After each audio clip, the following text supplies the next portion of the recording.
we're having guys having their best games this late in the season, which is awesome. And, we certainly want to continue that as we move forward this week, going to West Virginia. I think Neil, I obviously know Neil from our time at Troy and it's our time at App State. I think he does an outstanding job.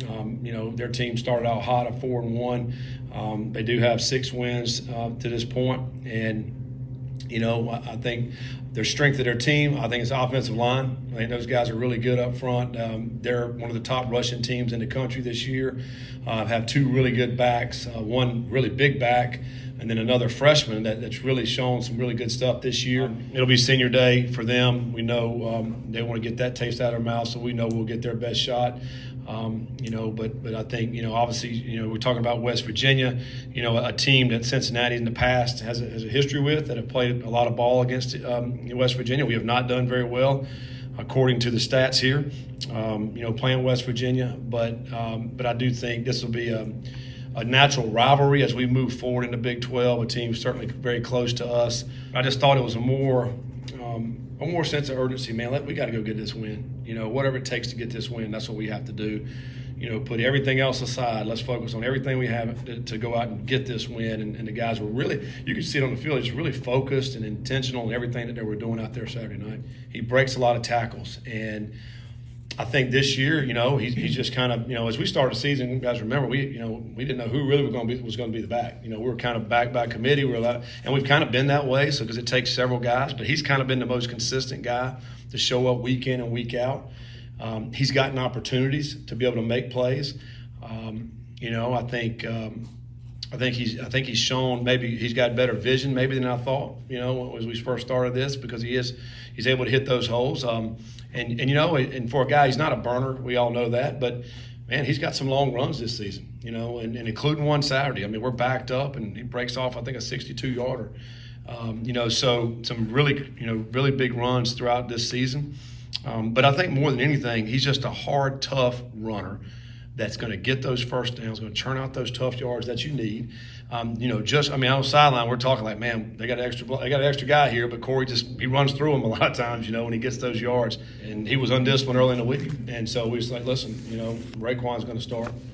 Until you get your mind right, that you're going to be a disciplined player and do the right things, and I'm talking on and off the field. And when you do that, then you're going to play better. And I think that was really sent a message, and it did. I thought he went out and played very well once he got his opportunity to get back in the game. I mentioned this earlier. I think the strength is their offensive line, and of course Frazier's the anchor of that offensive line at West Virginia, one of the best centers in the country. Does an outstanding job and strong, plays with great balance.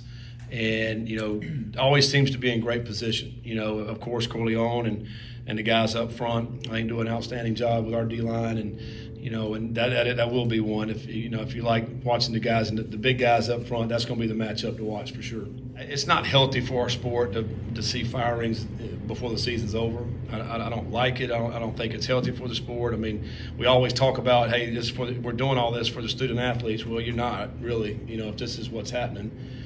Because you're not even giving those guys a chance to finish the season. But I know why they're doing it, because of the rules we've created now with the transfer portal, with early signing period in December, so everybody's signing their high school players early. If you don't make a change or a move and try to hire somebody early December, you don't have no chance to be able to sign any players. So I get why they're doing that, but it's it's crazy. It's the kind of money that to pay out there. I mean, what kind of coach do you have to be if somebody wants to pay you that much money not to coach? For me, it's excited just for the challenge, but it's just not him. They got other great offensive linemen he got next to him. So we're prepping for that. It's going to be a dogfight, and we're very excited for that matchup. I enjoy being on the road because it's just motivating when people just talking trash. It just make you just want to play football even more, and it just motivates you to just go get that win. So I feel like my team will be prepared, and we'll be excited to have this opportunity for this rivalry game. That's something you pride yourselves on as an offensive line. I've really enjoyed running the ball this year, and to get him to that mark, hopefully get him to that mark this week, and so he can keep building on it. The following week. I'm just real happy for anybody in that running back room to get the ball. They've all done an amazing job this year, and he's just he's been the leader for us, and he's just going to keep getting the rock.